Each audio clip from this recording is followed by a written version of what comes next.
Olá, está começando mais um Poder 360 Entrevista. Meu nome é Hamilton Ferrari e eu converso hoje com o economista-chefe da XP Investimentos, Caio Megali. Caio já teve passagem pelo Banco Itaú, já foi secretário de Fazenda do município de São Paulo e também já foi secretário de Indústria e Comércio Exterior do Ministério da Economia, agora no governo Jair Bolsonaro. Caio, muito obrigado pela sua participação. Eu começo perguntando sobre a atividade econômica. Devemos ter uma forte contração do PIB em 2020. O que esperar agora de 2021? Olha, primeiro de tudo, obrigado pelo convite, obrigado pela oportunidade, é um prazer estar aqui conversando com vocês. De fato, o ano de 2020 foi um ano de contração, praticamente no mundo inteiro. Talvez eu acho que só a China, das grandes economias, não se contraíram no ano passado, né? Mas a retomada no segundo semestre foi muito forte e a gente entra no ano ainda sob os efeitos dessa retomada, né, de todos os estímulos que foram colocados na economia no ano passado para dar suporte à retomada. A gente está vendo o setor de serviços gradativamente melhorando, a parte de crédito andando muito bem, né, por causa das taxas de juros muito baixas, e o varejo até o final do ano passado com um bom ritmo. Para esse ano, naturalmente, a tendência é desacelerar, né?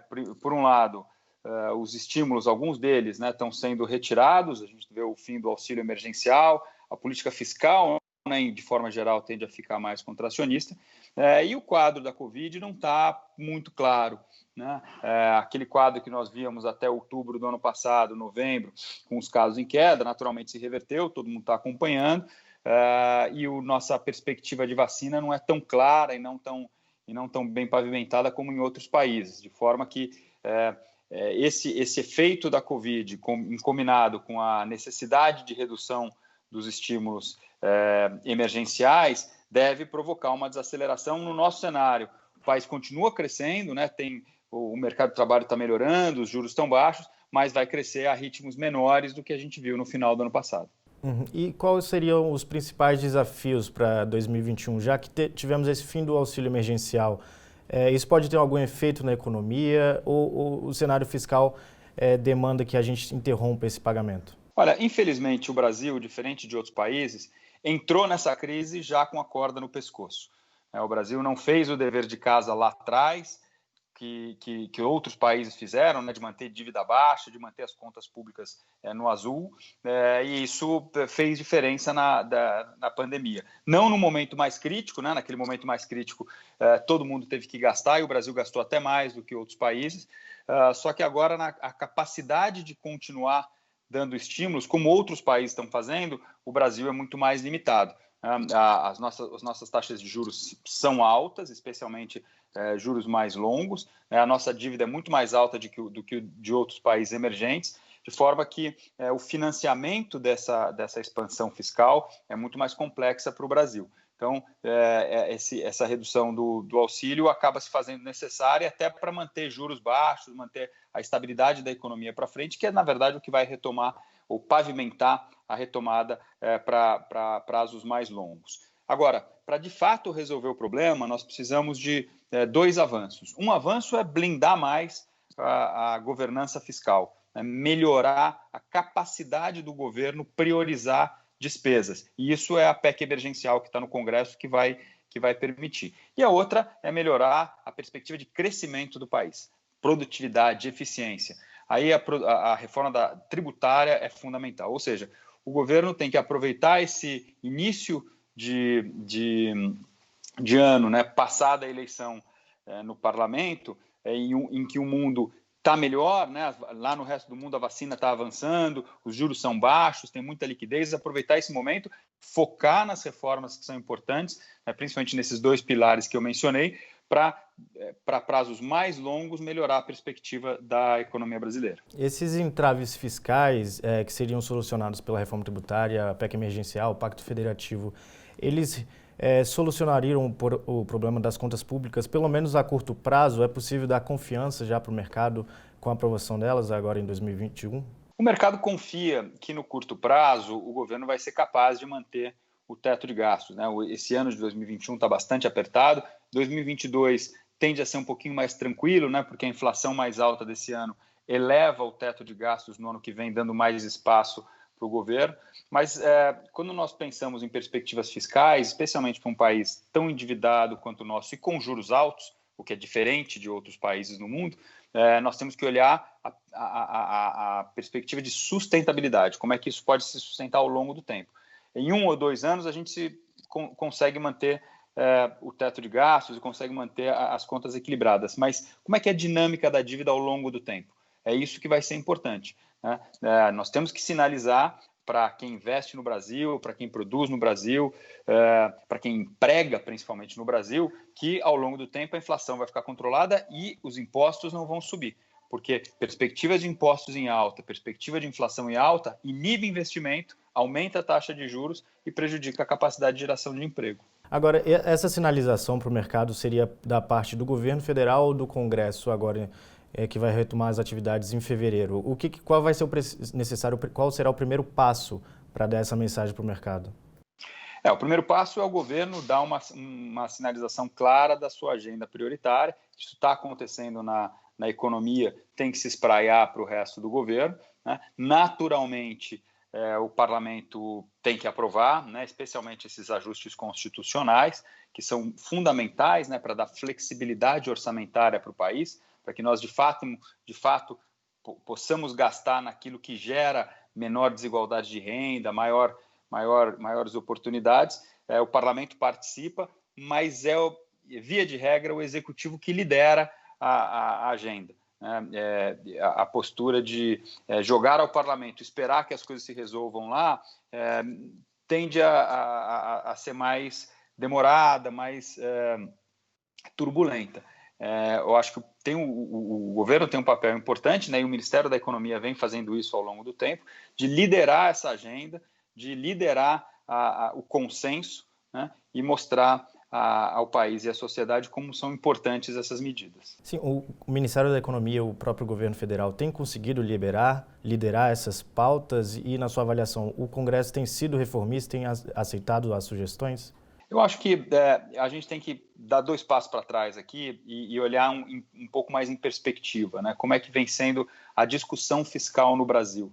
A discussão fiscal no Brasil, ela mudou de 2015 para cá. Até 2015, o Brasil teve uma postura de expansão desenfreada de gastos, né, e contas que iam se afundando cada vez mais no vermelho. Não dava para perceber por um tempo, por causa aquelas medidas de contabilidade criativa, mas depois ficou, especialmente em 2015, quando o ministro Joaquim Levy assumiu o ministério, aquilo ficou claro. Desde então, o Brasil vem num debate mais claro de priorização de gastos públicos. Eu acho que isso tem que ficar claro, não é corte de gastos públicos, e sim é priorização. Acho que a gente gasta muito em coisas que não têm tanto impacto para a sociedade. E o teto de gastos, a TLP, a reforma da Previdência, elas vêm todas nesse sentido. E o Congresso tem respondido bem, a sociedade tem debatido e o Congresso tem respondido bem. Cabe, daqui para frente, manter esta agenda. Não é uma agenda simples, não são 1 ou 2 medidas que vão resolver o problema. O problema dos gastos no Brasil ele se tornou mais agudo no período anterior a 2015, mas ele é um problema de décadas, né? E vai demandar muito debate e muitos ajustes para que a gente resolva esse problema de forma mais estrutural. Agora, tem uma discussão de que a pauta liberal do governo ficou um pouco de lado durante o período da pandemia, o que é normal, mas o governo tem dificuldade de retomar essa agenda, seja da parte do liberalismo, mesmo do controle das contas públicas. Na sua avaliação, essa pauta liberal tem perdido força depois que o governo se aliou mais com partidos do Centrão, ou você não vê dessa forma? Olha, primeiro, a pauta liberal na perspectiva da pandemia, né? A pauta liberal, a pauta de ajuste das contas públicas, né? Muitos dizem que a pandemia veio para mostrar que a austeridade fiscal não é o melhor instrumento. Eu vejo justo o contrário, né? Países que tiveram disciplina fiscal ao longo do tempo têm, durante a pandemia, que é um momento agudo, completamente diferente do normal, tem poder de fogo para sustentar a sua economia quando pode, né? E quando precisa. Tem um governo enxuto, focado, com as contas públicas em ordem, com capacidade de reação. Já o Brasil foi, ao longo do tempo, se endividando, rodando no vermelho, se tornando um Estado metido em cada vez mais setores e com muito pouca capacidade pouca agilidade. Na hora que mais precisa, né, nós não temos espaço fiscal para continuar investindo, não temos o foco necessário, e eu acho que isso está sendo refletido nessa dificuldade do Brasil na virada desse ano, especialmente agora com a segunda onda. Então, eu acho que a pauta liberal e a pauta de disciplina fiscal é uma pauta que tem que ser olhada ao longo do tempo e não no momento agudo, né? Momentos agudos demandam terapias específicas, né? Como se fosse uma doença, né? Você dá aquele remédio tarja preta só no momento em que a pessoa está doente. Se você aplica o remédio tarja preta ao longo de toda a vida da pessoa, quando ela precisar do remédio, ele não vai fazer tanto efeito. Agora, essa pauta de controle dos gastos públicos deve retomar com toda força agora em 2021, já que é um ano de que a pandemia pode ser controlada com a vacina? Ele tem que ser retomado por conta até do arcabouço fiscal que está colocado, né? O teto de gastos, ele demanda que o governo faça um controle das despesas discricionárias agora ao longo desse ano. Se o parlamento, se a sociedade ou o governo quiserem mudar isso, vão ter que aprovar uma mudança constitucional. Ajustes parecidos como esse, como aconteceram no final do ano passado, causaram fortes turbulências nos mercados, né? E por que essa turbulência no mercado é importante? Não porque o mercado seja um agente mais importante que os demais, mas simplesmente porque o Brasil, como é um país que roda no vermelho, toda semana o Tesouro Nacional tem que ir a público, a cada 15 dias tem que ir a público pedir dinheiro emprestado, né? Se nós tivéssemos, aí volto à pauta da disciplina fiscal, se nós tivéssemos disciplina fiscal, não tivéssemos déficit, não precisássemos pedir dinheiro emprestado toda semana, aí a gente teria muito mais liberdade para tomar ações sem se preocupar com a reação do mercado. Agora, o Brasil é um país que depende de financiamento dos seus gastos praticamente toda semana. Então, a reação do mercado pode provocar alta de taxa de juros e uma desorganização na economia. Então, nós vamos ter que escolher para frente se nós vamos querer ter uma economia desorganizada ou vamos enfrentar o debate da priorização de gastos. Esse debate vai ter que ser feito esse ano. E esse debate começa quando? Agora na retomada já das atividades do Congresso? Eu entendo que sim, porque o cumprimento do teto de gastos esse ano, ele não vai ser simples, né? Como a inflação foi alta no ano passado, e o teto de gastos, quando ele foi determinado para a inflação lá do meio do ano passado, né, no momento em que o governo mandou o seu orçamento, o teto subiu pouco e as despesas obrigatórias sobem muito. É o efeito dessa aceleração da inflação no final do ano. Esse aumento das obrigatórias para um pequeno aumento do teto comprime a capacidade de gestão fiscal do governo. Então, esse ano nós vamos passar por um desafio grande. Temos alguns alívios, né? A reforma da Previdência já está fazendo efeito, né? E os gastos com a Previdência têm sido menores do que o esperado. Isso vai ajudar na condução das despesas, né? E para o ano que vem, como a inflação subiu, aí o teto, esse efeito se inverte, né? Aí o teto tende a subir um pouco mais no ano que vem, aí vai dar algum espaço até para ajudar o governo a manejar esse ano. Mas não vai dar para navegar o ano inteiro sem trazer esse debate da priorização. Esse descasamento de taxas para corrigir o teto de gastos e os gastos obrigatórios, na sua avaliação, você acha que a gente vai conseguir cumprir o teto de gastos esse ano ou esse ano provavelmente deve ter um rompimento? Eu acho que a gente vai cumprir, dá para cumprir, né? Como eu falei, você tem compressão de despesas obrigatórias, mas por outro lado tem margem de manobra na despesa de previdência, por causa dos efeitos da reforma, na própria despesa com pessoal, né, que o governo tem sido capaz de não aprovar reajustes de salários, etc., e segurar um pouco a despesa com pessoal. Então, acho que dá. Não vai ser simples, vai ser bastante apertado, né, vai haver muita pressão ali sobre o governo, mas eu acho que é possível cumprir o teto de gastos, sim. Como você tem visto a disputa para a presidência da Câmara e do Senado? O mercado defende uma pessoa que tenha viés reformista. Você vê essa possibilidade em todos os candidatos que estão à frente da disputa? Acho que o importante nessa discussão é exatamente a capacidade do parlamento espelhar as necessidades do país. Eu acho que tanto um quanto o outro, presidente na Câmara ou no Senado, vão ter que enfrentar essa discussão de reformas e medidas que podem fazer o Brasil voltar a crescer. Nós temos um arcabouço de teto de gastos que é bastante bem definido, bastante bem colocado ali na Constituição. Uma mudança nesse arcabouço vai demandar um debate claro com a sociedade, não só sobre como mudar, mas as consequências da mudança. Ou seja, mais gastos significa o seguinte: eu vou ter que tirar o dinheiro de algum lugar. Mais dívida, vai ser mais juros, nós vamos gastar até mais lá na frente. Mais impostos, o brasileiro tem que saber disso, e tem que estar preparado, porque mais impostos normalmente significam mais peso sobre a atividade produtiva e menor capacidade de geração de empregos.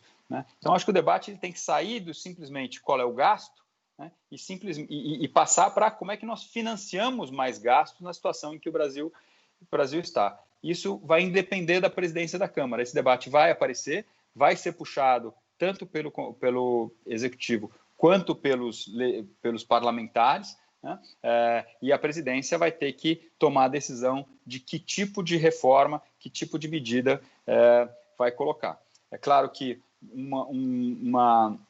uma presidência mais alinhada com o governo pode aprovar medidas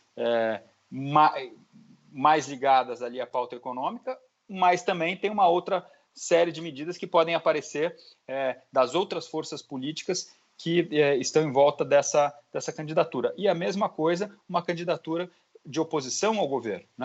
Pode ser que, em primeiro momento, a discussão com o Executivo seja um pouco mais difícil, mas a pauta é a pauta da sociedade. E seja qual for a liderança da Câmara, essa pauta vai ter que ser debatida com todos os parlamentares. Mas hoje há algum tipo de preferência para quem pode ter uma agenda mais reformista e ter menos turbulência no mercado e na economia em si? A preferência é por uma agenda mais reformista, sem dúvida alguma. O que não significa que a agenda mais reformista está com esta candidatura ou com aquela candidatura. A gente só vai saber isso depois das eleições. Agora, privatizações, a gente consegue imaginar em 2021 alguma privatização? O ministro Paulo Guedes fala em 4 desestatizações. Isso está no radar da XP? Vocês avaliam que isso pode ser possível? Olha, entre as grandes reformas, a redução da complexidade do Estado, reforma tributária e diminuição do tamanho do Estado em áreas que não são estratégicas, não estamos falando da saúde, nós estamos falando de diversas outras áreas em que o governo tem negócios, tem imóveis que desfocam a atividade do governo como um todo. Agora, essa linha de privatização, ela perdeu um pouco de força ao longo do tempo, não só pela dificuldade da discussão, do debate, como pelas próprias sinalizações vindas do Poder Executivo. Eu acho que, como essa é uma pauta importante e cara, especialmente ao Ministério da Economia, é muito importante, e o secretário Diogo Macor, que é o secretário de desestatização, junto com o ministro Paulo Guedes, são defensores incansáveis e conhecem muito bem a modelagem de privatização. Eu acho que nós temos uma capacidade, nós temos uma oportunidade à frente, só que parece ser mais complexa do que parecia no início do governo, tanto pelas dificuldades parlamentares quanto pela sinalização do Executivo. Acho que essa é uma pauta que vai ter que ser discutida no Brasil ao longo do tempo, mas no nosso cenário, alguma privatização relevante acontecendo é uma surpresa positiva. Agora, o ministro fala que tem certas dificuldades de avançar nessas pautas, principalmente de privatizações. Do seu lado, a sua saída do governo teve alguma coisa a ver com frustrações de conseguir avançar em alguma reforma? Olha, o processo de aprovação de reformas e o processo da gestão do setor público, ele funciona um pouco dessa forma, E eu fiquei 4 anos quase no setor público, 2 anos na Prefeitura de São Paulo e mais 1 ano e tantos meses no governo federal, e nós percebemos que assim, esse debate são debates que vão e voltam. Isso independe do governo, de esquerda ou de direita, independe do parlamento, porque demanda uma discussão e uma maturidade da sociedade que não é imediata. Então, eu não diria que é uma frustração. Claro que a gente sempre gostaria de fazer mais, mas quando olha para trás, muita coisa avançou. Eu acho que funciona dessa forma, né? A gente vai ganhando mais solidez. O meu caso particular foi um caso muito específico, né? Eu já estava há muito tempo no governo, queria retomar minha vida aqui em São Paulo, queria retomar minha vida no setor privado, é uma coisa muito particular. Eu acho que as modificações que aconteceram no Ministério da Economia no ano passado, elas não mudaram nem o foco, nem a qualidade das equipes que estão trabalhando lá no Ministério da Economia. Essas modificações seriam o quê? A junção do Ministério da Fazenda com o planejamento? Não, eu digo as modificações de pessoas, né? As pessoas que saíram e entraram ao longo do ano passado. Por exemplo, o secretário Mansueto Almeida do Tesouro, que é uma referência nessa área, deixou o governo, mas o secretário Bruno Funchal, que o sucedeu, está fazendo um trabalho absolutamente fantástico, focado, é um economista de primeiríssima qualidade. O secretário Salim Matar deixou o governo, mas o Diogo Maccord, que assumiu o lugar e assumiu a bandeira lá das privatizações, além de ter uma capacidade de comunicação muito boa, é um técnico de mão cheia, né? Então, eu penso mais assim nas equipes dos Ministérios da Economia, tem uma reciclagem natural, mas a equipe continua muito boa. Resta saber se o governo vai encampar, de forma geral, vai encampar as principais bandeiras do Ministério. E o Ministério, essa junção com várias pastas, Comércio Exterior, enfim, Ministério do Trabalho, isso ajudou, no final das contas, o Ministério da Economia ganhou mais força, ou você acha que a pauta ficou um pouco dissipada?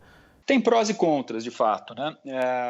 Eu acho que o ponto mais complexo é juntar estruturas tão grandes, né? Tramitações tão complexas, embaixo de uma digamos, uma secretaria executiva e um ministro só, né? Então, acho que algumas pautas podem ficar um pouco mais para trás, outra mais para frente, se perder um pouco ali na estrutura burocrática do governo. Agora, do ponto de vista de gestão pública, faz todo sentido juntar, sob a mesma direção, as políticas econômicas de comércio exterior, políticas econômicas de indústria e comércio local, políticas econômicas de trabalho, política econômica de gestão fiscal. Então, eu acho que este ganho, que é um ganho de mais longo prazo, ele tende a prevalecer, né? No curto prazo, você tem um problema de gestão ali, talvez um ministério horizontal demais, talvez se tivesse um pouco mais de camadas hierárquicas para ajudar na priorização e na agilização dos processos, eu acho que poderia fazer sentido, né? Mas do ponto de vista de gestão pública, eu acho que essa união das políticas econômicas sob uma mesma direção, diferente do que tinha no passado, né? No passado a gente tinha o Ministério da Fazenda brigando com o Ministério do Trabalho, Ministério do Trabalho brigando com o orçamento brigando com a Fazenda, era complexo, indústria e comércio remando para um lado, Fazenda remando para o outro. Eu acho que o alinhamento de ideias e de esforços faz muito sentido no governo. O investidor estrangeiro tem colocado dinheiro na Bolsa, né? Tem aumentado os aportes na B3 e a gente vê a Bolsa de Valores subindo bastante nos últimos dias, chegou ao recorde nominal histórico. E eu queria saber da sua avaliação, até quando o mercado vai sentir esse otimismo em relação à economia? Tem algum prazo de atraso para as reformas no Congresso, para o mercado começar a reclamar dessa demora?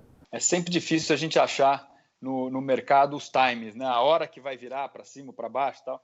Esse é talvez o trabalho mais difícil aqui dos economistas e dos gestores de mercado, identificar os momentos de virada de ciclo, né? Mas a verdade é que nós estamos vivendo um período de muita empolgação nos mercados financeiros globais, né? Por, acho que, duas razões, né? Primeiro, pela perspectiva de saída de fim da pandemia, né? Eu acho que, de novo, né, diferente aqui do Brasil, que o calendário ainda não está claro, nem o fornecimento das vacinas está claro.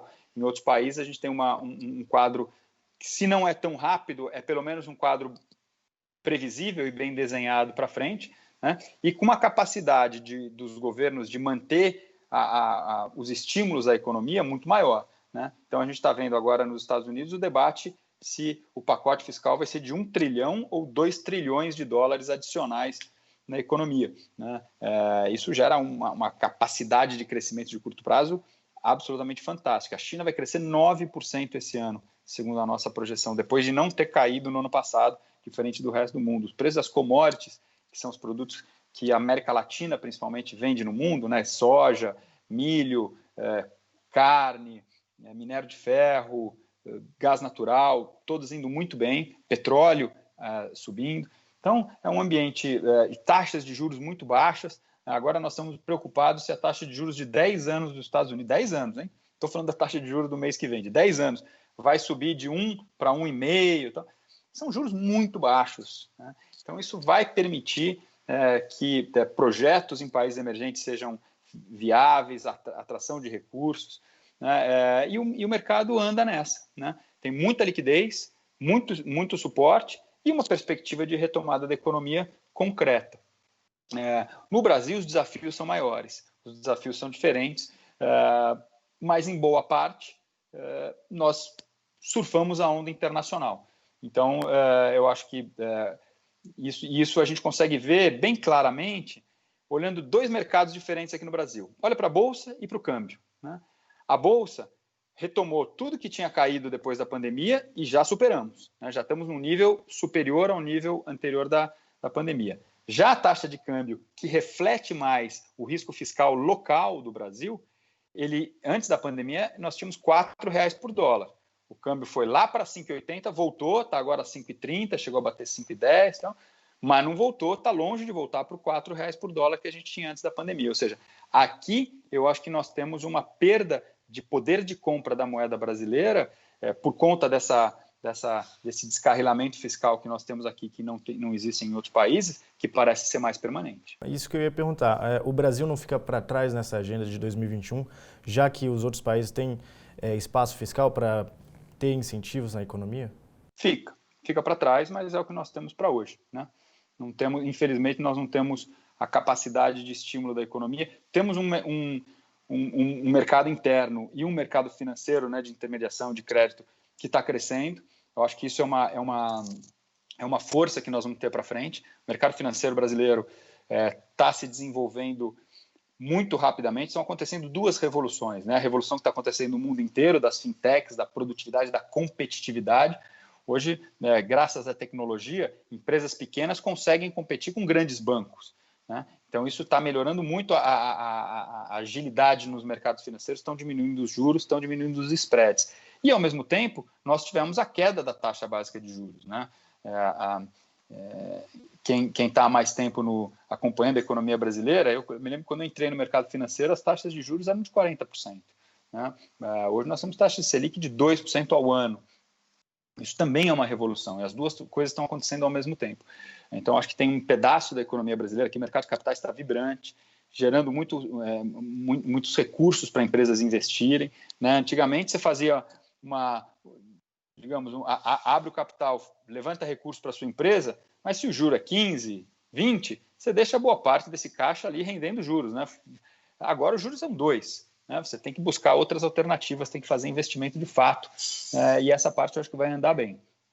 Por outro lado, nós temos esse peso da produtividade da economia por conta da carga tributária complexa, das burocracias todas, de marcos legais que ainda são complexos, né? Nós temos avançado nessa agenda, mas acho que tem muito para avançar ainda, e nós temos um quadro fiscal que é muito mais delicado do que, por exemplo, os nossos vizinhos aqui da América Latina, né? Então, de certa forma, acho que o Brasil está bem posicionado para crescer em muitos segmentos. De novo, mercado interno super diversificado, grande revolução no mercado financeiro, o mundo indo muito bem. Então, tem um pedaço aqui que vai sustentar a nossa retomada, mas o custo Brasil e o risco fiscal, eu acho que vai pesar sobre a gente, né? É como se nós estivéssemos aqui numa corrida internacional, nós somos um bom atleta, mas tem aqui uma bolinha de ferro no pé que nós vamos ter que carregar por um bom tempo ainda. Agora, qual seria o impacto do fim desse auxílio emergencial que a gente pagou em 2020 e também do auxílio que o governo pagou para os trabalhadores com carteira assinada, que é o BEM, né, o benefício? Qual é o impacto disso no desemprego do país agora no primeiro semestre, por exemplo? Vai ter um impacto, sem dúvida. Um impacto na desaceleração, primeiro do consumo lá da ponta, né? Nós olharmos como é que foi o crescimento do Brasil no segundo semestre do ano passado, o varejo foi lá na frente, né? O consumo foi lá na frente, a produção e os serviços ficaram meio para trás. Qual é a perspectiva agora? De que a produção vai recuperando, né? Porque os estoques ficaram muito baixos, a produção deve continuar crescendo, os serviços vão crescendo conforme a economia vai se normalizando, né? E o varejo desacelera, perde punch com a saída do auxílio emergencial. Eu acho que está tudo dentro do script. Serviços gera até mais emprego do que renda. Eu estou muito mais preocupado com Covid e vacina do que com o fim do auxílio emergencial. Eu acho que o auxílio emergencial cumpriu o seu papel, transferiu muita renda para as classes que precisavam, né? A desaceleração do varejo é absolutamente esperada, tivemos superaquecimento em diversos setores, é até saudável, por exemplo, móveis, eletroeletrônicos, esses segmentos, indústria da construção, né, material de construção, esses segmentos ficaram superaquecidos no ano passado, não tinha fornecimento, né? Você ia reformar a tua casa, você não conseguia comprar uma geladeira, não conseguia comprar um sofá, não conseguia comprar tijolo. Eu acho que isso vai se normalizar. O problema é que isso deveria estar acontecendo à medida em que a economia vai se normalizando e reabrindo. Então, o foco aqui, se nós queremos mesmo retomar o emprego, retomar o crescimento, retomar o consumo, o foco é na vacinação e na normalização da economia. A vacina, então, deveria ser a prioridade número 1 do governo federal agora, nesse momento, então. Número 0, número 1, número 2, número 3. Agora, a inflação, ela pode ser um risco para o Brasil até o final do governo Jair Bolsonaro, ou a gente está em patamares controlados, ou isso também só vai depender do fiscal? Eu acho que no curto prazo a inflação está em patamares controlados, né? Até essa desaceleração da economia, da demanda, né, do varejo, vai ajudar a conter pressões de preços mais adiante, etc. Então, eu não estou muito preocupado com a inflação. Eu acho que a inflação subiu, no mundo também subiu um pouco. É até bom, porque a gente estava, na verdade, com os riscos de deflação lá atrás, né? E nós sabemos melhor lidar com inflação do que com deflação. Nós, eu digo, economistas no mundo inteiro, né? É mais fácil você trazer uma inflação para baixo, como já aconteceu muitas vezes nos Estados Unidos, na Europa, em alguns países, do que tirar o país da deflação. O Japão entrou em deflação nos anos 90 e nunca mais saiu. Então, por esse ponto de vista, eu acho que errar para mais ali no cenário global está tranquilo. Aqui dentro é um pouco diferente, né? A gente tem que tomar cuidado. As expectativas de inflação elas são muito sensíveis à inflação de curto prazo, mas ao fim e ao cabo, o que vai determinar a capacidade de um processo inflacionário e adiante é a demanda. E nós estamos vendo a demanda desacelerar. Então, ao meu ver, é uma inflação que vai correr um pouquinho mais alto, já está correndo um pouco mais alto, vai correr um pouco mais alto, mas não sai da trajetória de metas do Banco Central, talvez um pouquinho para cima, um pouquinho para baixo. O Banco Central vai ter que subir juros? Vai, né? Mas ele não tem pressa para fazer isso, não. Eu acho que antes de subir juros, ele vai ter que avaliar muito bem qual vai ser o efeito da demanda, na demanda e na atividade econômica, tanto da retirada dos auxílios que você perguntou, né, do BEM e do auxílio emergencial, quanto da segunda onda da Covid e qual o efeito disso sobre mobilidade, abertura de serviços, etc. Agora, quando é que o Banco Central deve começar a retomar as altas de juros e qual é o impacto disso no crescimento e também na dívida, que é também impactada pela alta da Selic? Claro, aí de novo a gente vai voltar para o fiscal, porque se o fiscal ficar bem comportado, né, se nós tivermos mesmo essa desaceleração da demanda, dívida PIB que volta a ficar sob controle, etc., o Banco Central não precisa subir juros muito rápido. Acho que ele vai ter bastante espaço para normalizar gradativamente a economia. No nosso cenário, ele não sobe agora no primeiro semestre, sobe no segundo, sobe para 3, né, e para 4 no ano que vem. Talvez ele precise subir um pouquinho mais rápido, se a inflação for um pouco mais salgada agora no início do ano. Vamos sentir o que o Copom vai falar amanhã. Mas se não for 3, é 3,5, o ano que vem, se não é 4, é 4,5. A gente ainda está falando de níveis de juros relativamente baixos, né? Agora, se nós tomarmos a decisão de, olha, não vamos mais respeitar o fiscal, eu acho que o governo a sociedade decide que o governo tem que voltar a gastar, muda a PEC dos gastos, etc., do teto de gastos, e a relação dívida-PIB começa a ir embora, aí a taxa de câmbio vai depreciar, a pressão da inflação vai ser maior, aí o Banco Central vai ter que subir juros mais rápido, essa alta de juros mais rápidos do Banco Central afeta a dinâmica da dívida, que afeta a taxa de câmbio, tá certo? E aí a gente entra num espiral complicado, né? Como está acontecendo aqui aqui no sul do Brasil, né? Um país bem ao sul aqui do Brasil. Quer dizer, a gente está olhando quando a gente olha para taxa de desemprego, taxa de inflação, desigualdade de renda na Argentina, fala, olha, a estratégia de gastar mais não funciona, né? Agora, para finalizar, Caio, quais são as suas principais estimativas para 2021 agora, seja de crescimento econômico, o pico da taxa de desemprego, o que a gente deve ter aí em 2021? Perfeito. A gente tem uma projeção de crescimento de 3,4. Esse 3,4 considera uma desaceleração nesse início de ano, mas não vai para o campo negativo, né? Eu acho que, como eu falei, essa parte aqui de crédito, política monetária e mais uma retomada do mercado de trabalho que nós estamos vendo, né, de criação de postos de trabalho, sustenta a economia e compensa parte do fim do auxílio emergencial. Então, a gente vê uma desaceleração. 3,4 também não é um crescimento brilhante, né, considerando que a gente leva um carrego estatístico de quase 3% de um ano para o outro, mas é um crescimento que é uma sensação que mantém aqui a retomada. A inflação relativamente sob controle, né, ainda que rodando num nível mais alto, e o Banco Central, como eu falei, subindo os juros devagarzinho. Nossa projeção de inflação é 3,5%, né? Tem um viezinho de alta? Confesso que tem. Eu acho que a inflação desse começo de ano está um pouco mais salgada do que a gente imaginava, talvez seja 3,6%, 3,7%. Ainda estamos, vamos esperar um pouquinho mais as informações para fechar esse número. Como eu falei, talvez o juro não seja 3, seja um pouquinho mais, vamos ver como é que vai ser esse comportamento do início de ano. Mas eu acho que não vai fugir muito desse cenário que eu estou chamando de um cenário administrável, um cenário que a economia continua melhorando e as coisas andam mais ou menos sob controle, né?